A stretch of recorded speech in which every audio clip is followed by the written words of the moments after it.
اول شما برای رویاهاتون بزرگترین قدمه و همیشه این مثال یادتون باشه. اگر یک سطل آب رو روی سنگ بریزید هیچی نمیشه، ولی اگه هر روز مستمر قطره قطره آب بریزید روی سنگ قطعا اثر میذاره. سلام ارادت به پادکست اثر موثر با نادر خوش اومدید. امیدوارم در هر ساعت و هر جای زندگیتون هستید حالتون خوب باشه و این اپیزود بتونه برای شما الهام بخش باشه. اثر موثر جاییه که قدم به قدم برای تاثیرگذاری بیشتر همراه هم هستیم، از همدیگه یاد میگیریم، جایی که از اثر موثر در رابطه، جامعه و حرفه حرف میزنیم. خب این اپیزود سوم هست و ما در این اپیزود در مورد مدیران اثرگذار و نقش آموزش در مسیر حرفه‌ای و نقش یادگیری حرف میزنیم و این قسمت آغازگر بخش ویژه است که توی چندین اپیزود آینده به موضوع مدیران اثرگذار خواهیم پرداخت. توی این اپیزود میخوایم این سوال پاسخ بدیم که آیا همه مدیران اثرگذار هستن؟ اصلا مدیر اثرگذار چه کسیه و چه ویژگی هایی داره؟ چه مهارت ها و چه آموزش هایی و چه بینشی اون رو به این جایگاه میرسونه؟ حتما در کنارتون در کتاب ها، در فیلم ها، در جاهای مختلف شما یک مدیر رو دیدید و امروز گفتید عجب آدم حرفه‌ایه، عجب کسب و کار خوبی داره، چقدر موفقه. خب بیایم اینو از خودمون بپرسیم که واقعا یک مدیر اثرگذار چه ویژگی هایی داره؟ آیا اساساً اون آدم همینجوری به یک جایگاهی رسیده؟ اینجا مفهوم ما از اثرگذار بودن دوستان این نیست که به مفهوم ثروت بپردازیم. این که ما داریم در مورد مدیران اثرگذار و بحث کارآفرینی و بحث کارآمدی در توسعه کسب و کار حرف میزنیم. در کنار بحث این مفاهیم داستان واقعی خودم با شما به اشتراک میذارم. از زمانی که در سال 2014 حدود 25 سالگی من، اگر اپیزودهای قبل رو نگاه کرده باشید، از یک جایی اومدم رشته جغرافی و برنامه‌نویسی شهری خوندم و بعد با توجه به اینکه اومدم در کنار دانشگاه کار میکردم، کار بازاریابی میکردم، کار ویزیتوری میکردم، یه مقدار که یاد گرفتم در یک شرکتی که داشت کارش رو شروع میکرد با یک مدیری که ارتباط داشتیم. اون روز من وارد یک تجربه و یک مسیر حرفه‌ای تبدیل شدم. اکنونم که با شما صحبت میکنم واقعا این رو همواره به خودم یادآوری میکنم که هر روز یه چیز جدیدی برای یادگیری هست و هیچ وقت نمیتونم ادعا کنم که خیلی چیزا رو بلدم. اینو خدمتتون بگم. پس تا انتهای این اپیزود همراه من بمونید، چرا که اینجا به شما کمک میکنیم که چطوری مدیران میتونن اثر بذارن و اثرگذاری خودشون رو حفظ کنن. خب بخش اول اینه که مدیر اثرگذار کیه واقعا. ابتدا بیایم با هم دیگه تعریف ساده‌ای از مدیر اثرگذار داشته باشیم. البته اینم در نظر بگیرید که هزاران تعریف و هزاران مکتب و هزاران منابع وجود داره برای تعریف کردن یک مدیر اثرگذار. جان سی مکسول میگه که رهبری یعنی تاثیرگذاری، نه یک کلمه بیشتر ولی یک کلمه کمتر. من این تعریف رو خیلی دوستش دارم. یک مدیر اثرگذار کسیه که نه تنها به نتیجه یک کارش توی شرکت میپردازه، بلکه تو ساختارها و فرآیندها و حتی روی افراد تیم خودش تغییرات ماندگار ایجاد میکنه. اما سوال اینجاست که آیا همه مدیرا اثرگذارن واقعا؟ آیا همه کسانی که دارن کار میکنن میتونن اثرگذار باشن؟ پاسخ این سوال رو حقیقت اینه که از تجربه های خودم تا حدودی میتونم بگم. دوستان به نظر من شاید یادگیری و دانش یک موضوع بسیار ضروریه، اما گاهی اوقات یادگیری از تجربه ها و تجربه های زیسته خودمون و شکافتن اون تجربه هامون به ما داستان های خوبی میگه و میتونه در امروز که داریم با هم دیگه گفتگو میکنیم به ما کمک کنه. خب ما داشتیم در مورد مدیران اثرگذار صحبت میکردیم و من میخوام به تجربه خودم بپردازم. در طول یک سال گذشته که با مدیرای مختلف در سنها و سبک‌های مختلفی کار میکردم، یک بخشی از اون مفهوم کارمون ارزیابی دوستانی که علاقه‌مند هستن به دوره‌های تخصصی MBA و DBA بپیوندن. خب یا در کلینیک کسب و کار باهاشون همکاری میکنم. بعضی از اونها به معنای واقعی کلمه اثرگذار هستن و باید گاهی اوقات از پشت میز براشون وایسی و احترام بذاریم. اما وقتی دیگه تنها مدیرایی هستن که وظایف خودشون رو طرح انجام میدن. این به ما یاد میده که شرکت‌ها و کسب و کارهای بزرگ مدیران با بینش مدیریتی قوی هستن. در همه جای دنیا دوستانی که کتاب‌های خوبی نوشتن، افراد بزرگ، کارآفرین‌ها، حتی مدیران خود ما که باشون همکاری می‌کنیم، وقتی اینا رو بهشون نگاه می‌کنید که اساساً مدیریت گاهی اوقات یک بینشه، یک مهارته که یه جور انگار یک سبکیه که تو اون یاد میگیری و این سبک و اون بینشه هستش که کار میکنه. میخوام شما رو به سالهایی ببرم که از یکی از تجربه‌های قشنگم که هم برای من اثرگذار بود و هم من تونستم در یک شرکتی که اون روز خدمات خودرویی و اساسا در صنعت سفر و خدمات خودرویی بود اثرگذار باشم. اما چطور؟ این اثرگذار بودن رو دوستان من خودم لمسش کردم و ممکنه یکی که از بیرون نگاه میکنه میگه که خب شاخص تو برای اثرگذار بودن چی بود؟ دوستان شاخص من برای اثرگذار این بود که من در اون مجموعه از مدیرانم یاد گرفتم، از منابع علمی یاد گرفتم و به صورت کاملا تجربی این مسئله رو درک کردم. من که اون زمانی که شرکت داشت تأسیس میشد از صفر جزو اولین دومین نفرات اونجا کارامو شروع کردم. خوشبختانه یه فرصت بسیار خوبی برای من بود.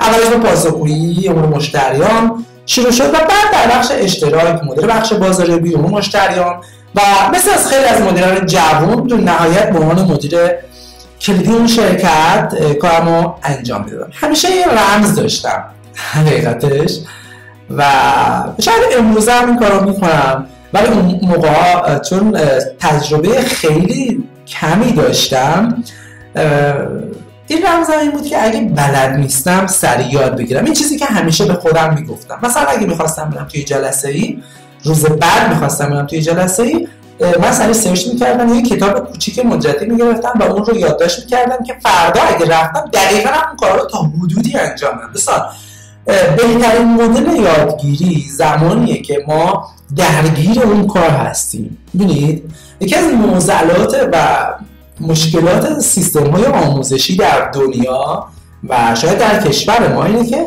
ما اول آموزش میدیم بعد میدونیم انجامش میدیم، در حالی که همچین چیزی فکر نکنم زیاد پاسخ بده. البته نمیشه مطلق هم پاسخ داد، اما چیزی که من آموختم اینه که اول یعنی کنار اون چیزی که دارید انجام میدید همزمان با اون تا حدودی یاد بگیرید و این خیلی میتونه کمک کنه. خب برگردیم به داستان. این خیلی اون روزها که چیزهایی رو نمیدونستم خیلی بعد حتی خیلی نمیدونستم که چطوری با سیستمی CRM کار کنم. حالا تو ادامه خدمتتون میگم.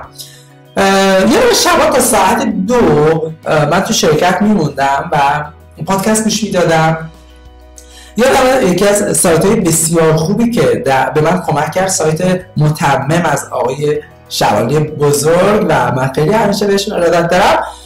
یکی از آدم‌های اثرگذاری زندگی کاری من هستن و بودن اون موقع خیلی زیاد. خیلی وبسایت خوبی داشت. من پیشنهاد می‌کردم بهش سر بزنید و این روزها هم باز هم اون سایت بروز هست و محتوای کلیدی ارائه میده. و اما باید همه کارا انجام بدم و با مؤسس و مدیر اون شرکت هم هماهنگ شدم. چند تا موضوع من یادم درگیرش بودم.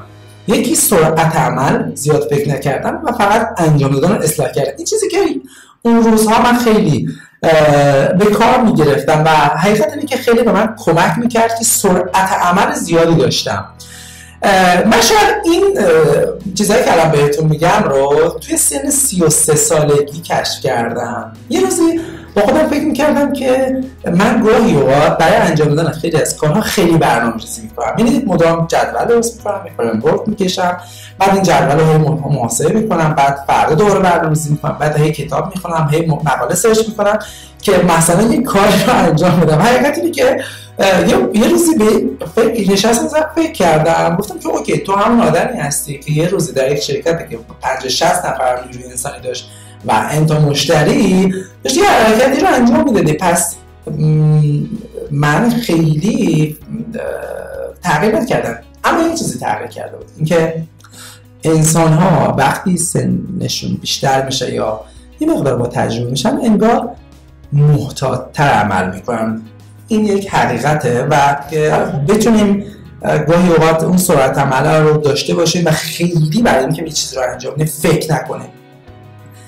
میگن که بزرگ فکر کن، کوچیک شروع کن و اصلاحش کن. یکی از بحث‌های بسیار مهمی که اون روزا من خیلی درگیر بودم مورد رضایت‌سنجی مشتریان، رسیدگی مشتری مهم، مشتری ناراضی، ارتباط سازی، حفظ مشتریان، کمک به همکارا، یاد دادن به اونها و نیروهای جدیدی که میومدن کنار من بخشایی از کار یاد میگرفتم و من میرفتم توی یه جایگاه دیگه و اونها اون کارو اداره میکردن و سیستم روش میکرد و اون روزا من از همکاران بسیار یاد میگرفتم. حقیقت اینه که حتی آدمای جدیدی که به سازمان وارد میشدن من همیشه ازشون یاد میگرفتم، چون دوستان ما همیشه همه چیز رو بلد نیستیم و نباید این رو یادمون بره که ما خیلی چیزها رو بلد نیستیم، فقط یک چیزهایی رو بلدیم و اگر اون چیزهایی که بلدیم رو خوب انجام بدیم میتونیم اثر مثبتی. روز یادمه که در ارتباط آموزش فروشنده ها که و اینو فهمیدم که فروش خونه در جریان یک شرکته، فروش بسیار مهمه و من خیلی بهش تمرکز میکردم، آموزا یاد میگرفتم، قرارداد بستم با نماینده ها، بازوهای اجرای اون کار بود، مدیریت پشتیبانی مشتریان، آموزش همکارات و رابطه با در رابطه با نحوه ارتباط با مشتری.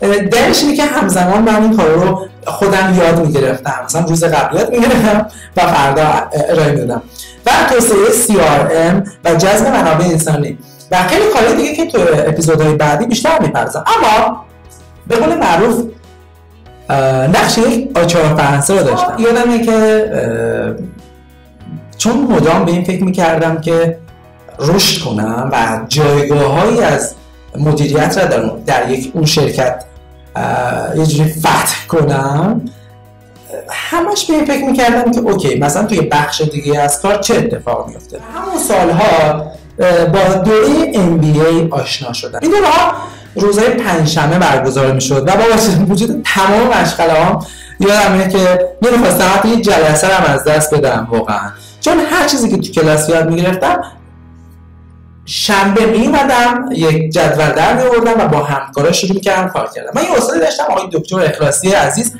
خیلی من دوستشون دارم الانم و بسیار انسان باسواد، جدی و مهربونی بودن که من کمک کرد دیدگاه جدید نسبت به مدیریت پیدا کنم. حقیقتا ایشون مدیریت بازاریابی و برندینگ درس میداد. یه جمله قشنگی به من گفت که شاید امروز هم این جمله میتونه مفید باشه و میگفتش که تو ایده‌های زیادی تو سرت داری ولی اگه این ایده رو فرآیندسازی نکنی نتیجه نمیگیری. شاید من اون روزا اینو خیلی متوجه نشدم، اما توی اون پروژه‌ای که با هم کار کردیم این اما خیلی روی من تاثیر گذاشت. یکی از پروژه‌هایی که با کمک ایشون انجام دادم و با دوستانی که توی اون دانشگاه با هم کار می‌کردیم راه اندازی یک سیستم پلتفرم و CRM بود اساساً. حقیقتش اون روز من خیلی مفهومون درک نمی‌کردم. CRM رو اصلا قبلا من یاد نگرفته بودم، اما به کمک تیم و آموزشی که دیده بودم این سیستم رو شروع کردیم اجرا کردیم. دقیقاً ما فرایند سازمان رو، شرکت رو به صورت کاملا دستی الگوریتماش رو می‌نوشتم روی کاغذ و میدادم مدیر برنامه‌نویسی اینو اجرا می‌کرد. نتیجه چی بود؟ این سیستم به مدت 10 سال تو شرکت کار کرد و به بهبود فرآیندهای مشتری مداری کمک زیادی کرد. خب توی این بخش نقش آموزش در اثرگذاری مدیران هم می‌خوایم بررسی کنیم. دوستان اینجاست که باید بگم آموزش نه تنها در ارتقای توانایی‌های مدیران بلکه در توسعه اثرگذاریان نقش کلیدی داره.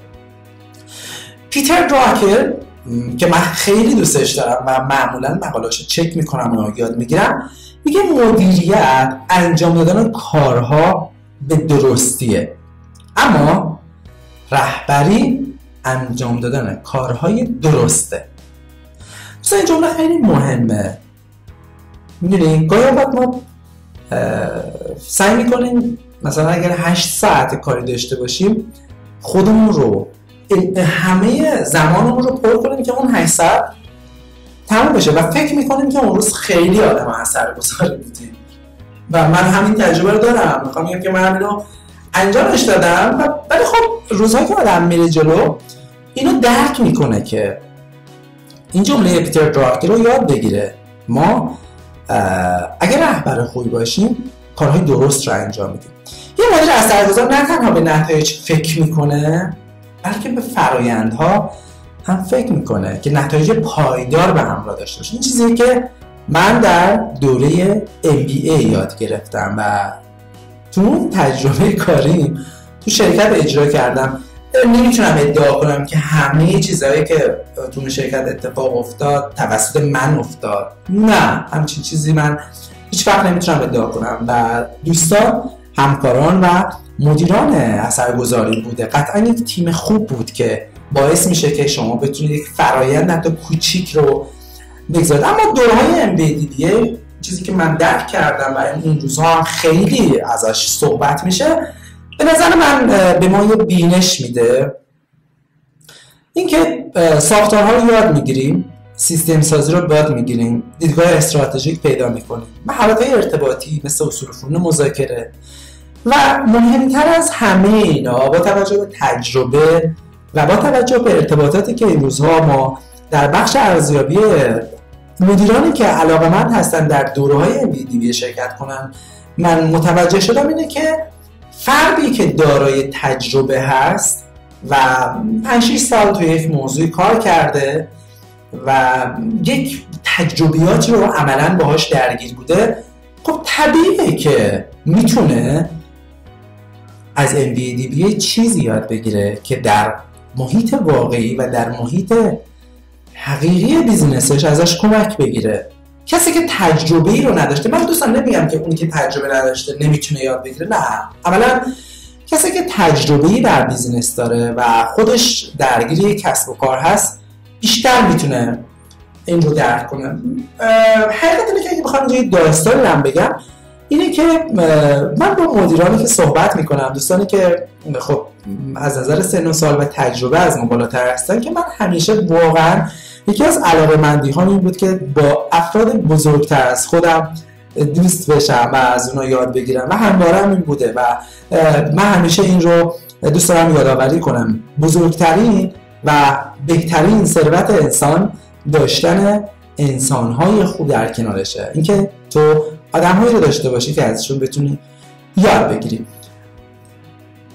این بخشی که می‌خوام در موردش صحبت بکنیم یه جمع‌بندی داشته باشیم در مورد این پادکست، چون این پادکست قراره در اپیزودهای بعد بیشتر در زمینه نقش آموزش، نقش یادگیری و فرهنگ مدل رشد مدیران رو با هم دیگه بیشتر پیش بگیریم. اما به پایان این اپیزود رسیدیم. توی این قسمت تلاش کردیم مفهوم مدیر اثرگذار رو بررسی کنیم و ببینیم چطوری یه مدیر میتونه آموزش و یادگیری رو مستمر انجام بده. نقش کلیدی آموزش رو توی این مسیر بررسی کردیم.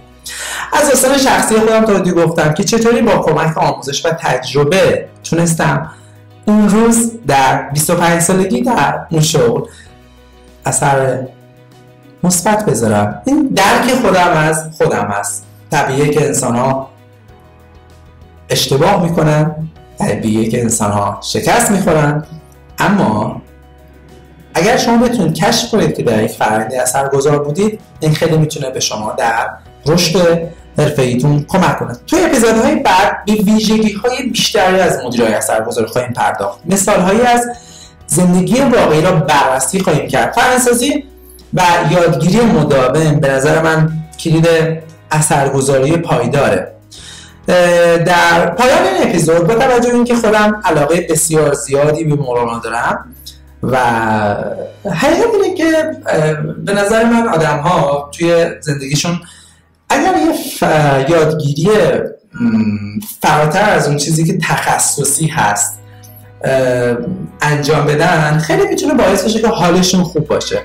من یکی از چیزایی که باعث میشه که خیلی حالم خوب باشه و اون موقعی که خیلی خسته میشم از اینکه مثلا شما یه مطالعه انجام بدید، دوره رو میبینید، با اشعار مولانا و خب طبیعیه که ایران شعرهای فاخری داره و اشعارشون درس‌های بزرگی داره و در پایان این اپیزود من این شعر از مولانا رو بسیار دوستش دارم و تقدیم شما میکنم. میگه که تو مگو همه به جنگند و ز صلح من چه آید، تو یکی نیی هزاری تو چراغ خود برافروز. این بیت هم تاکید بر این داره که اثرگذاری هر فرد، یه مدیر، یک والدین، یک رفیق، یک دوست، یک همسر، یک هر کسی یک بخشش فردیه و تو نمیتونی از طرف مقابلت انتظار داشته باشی. اگر بتونه دانش و مهارت‌های خودش رو توسعه بده، میتونه اثرات مثبتی در محیط اطرافش ایجاد کنه. امیدوارم مطالب این اپیزود تا اینجا مفید بوده. من در کنار شما یاد میگیرم و البته امیدوارم در هر نقطه از زندگیتون هستید اینو یادتون نره که قدم اول شما برای رویاهاتون بزرگترین قدمه و همیشه این مثال یادتون باشه. اگر یک سطل آب رو روی سنگ بریزید هیچی نمیشه، ولی اگه هر روز مستمر قطره قطره آب بریزه روی سنگ قطعا اثر میذاره. و این قانون لیزره. من نمیدونم این جمله از کیه و بسیار جمله خوبیه به نظر من. قانون لیزره. یادمون باشه که سعی کنیم در جهان اضطراب اقیانوس آرام باشیم و آرامش خودمون رو حفظ کنیم. قرار نیست همه چی رو یاد بگیریم دوستان. قرار نیست هر چیزی هم که یاد گرفتیم انجامش بدیم. دنیا در انقدر دانش و تکنولوژی درش رشد میکنه و شبکه‌های اجتماعی هر روز یک چیز جدید رو کشف میکنه.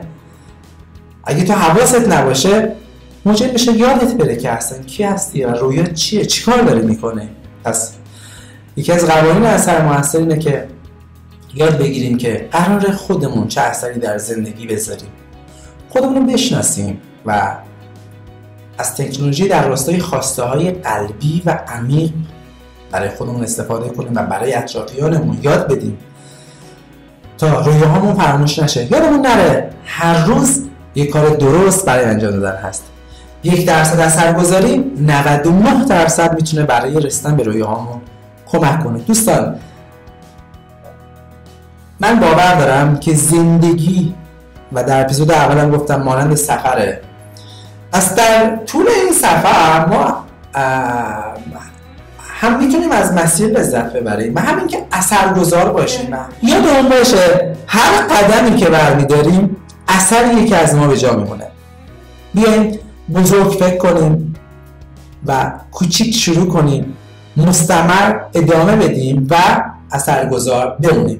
منتظر شنیدن نظرات شما، تجربیات شما در این اپیزود و در این پلتفرم هستم. امیدوارم تا اینجای اپیزود مطالبی که مطرح شد براتون مفید بوده باشه. در اپیزودهای بعدی بیشتر در زمینه مدیران اثرگذار گفتگو خواهیم کرد.